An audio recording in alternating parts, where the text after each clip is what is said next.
In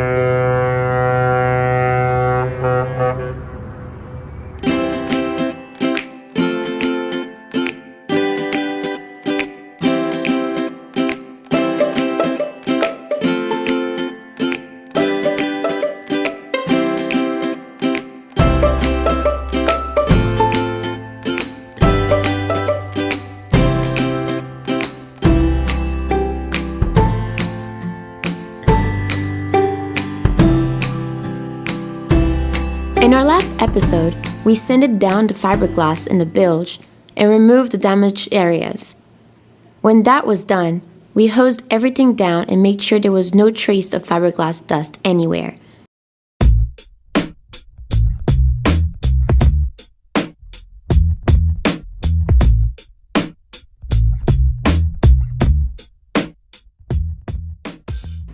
We took this opportunity to add some significant improvement to the original structure.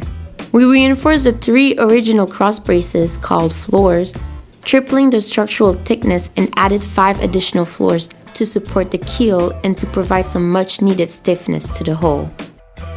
Here's how we did it. We bought the foam from a big box home improvement store. It's called rigid insulation. The only kind we found was 3/4 of an inch thick, so we had to sandwich 3 layers together. We then made a jig to help trace the contour of the hull onto the foam, allowing a near perfect fit, and marked all the pieces we needed to cut.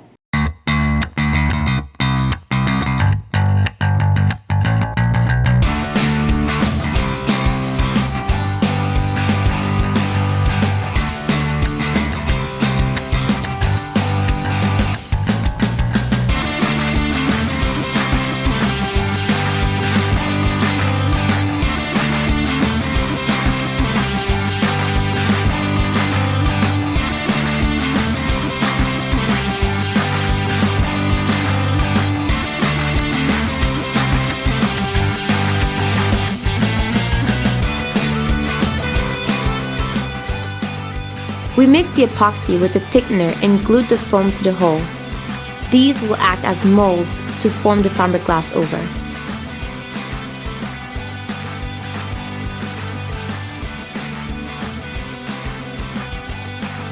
It's important to fill the corners to allow the gradual shift from horizontal to vertical.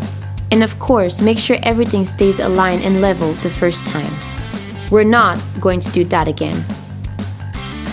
We bought a special epoxy with a very slow cure time in hot climates and a huge roll of fiberglass fabric. That way, we could do the whole project at once before any of it starts to harden. We got everything else we needed for the job, and then we started to mix.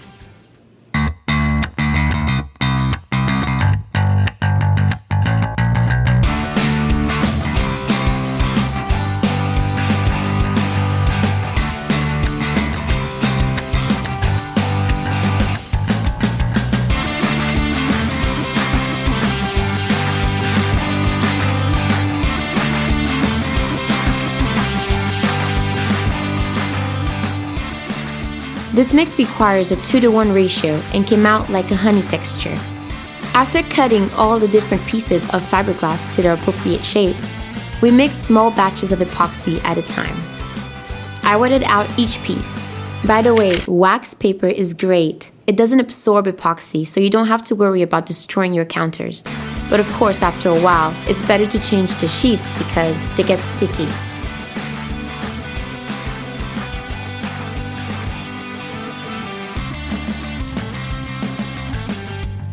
When the pieces were ready, then monkeyed his way around, laying them sequentially.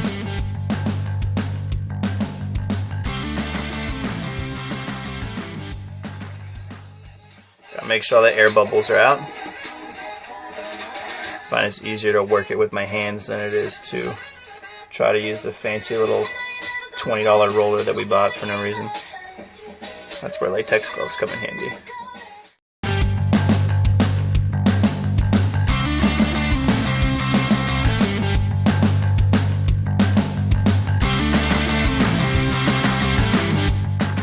I must say, we made quite the team.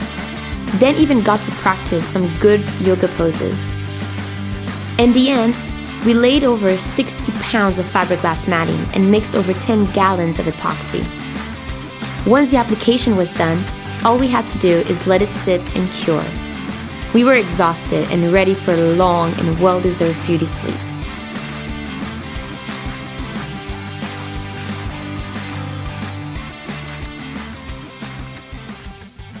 Alright, reporting live from Huma town.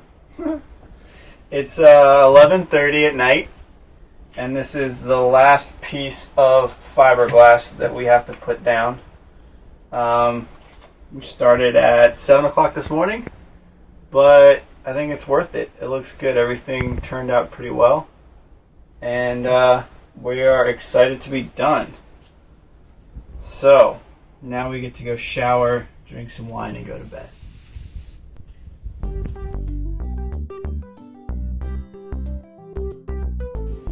The next few days, we shifted our fiberglass skills.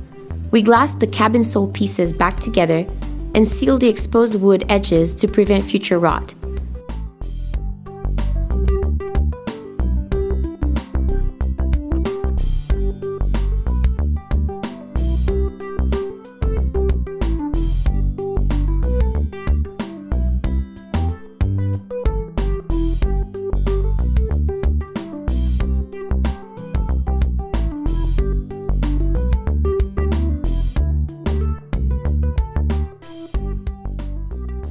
We will not be glassing it back in, but instead, we made a series of glass shims to attach it with screws and allowed full access of the bilge in future.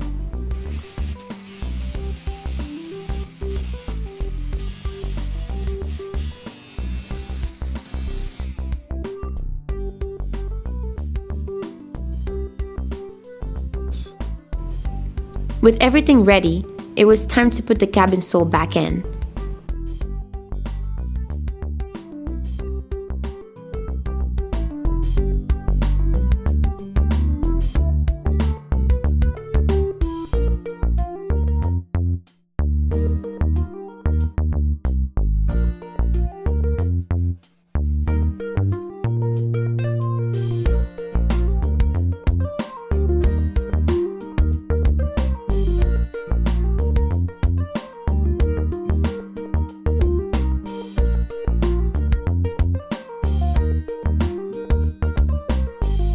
And a couple adjustments later, we set it down, cleaned it once more, and turned it back to a walkable surface.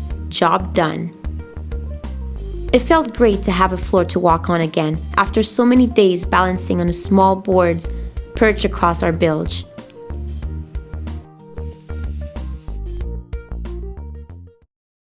As the Florida summer approached, it was getting hotter and hotter. Drinking warm water every day just didn't cut it. We needed something cold. So, we removed the old stove, which we weren't going to use anyway, and replaced it with a nice fridge. Yup, those little fridges you see in your college dorm room, that's what we got. We plugged it in, and the first thing we put in our new mini fridge were good old Yinglings.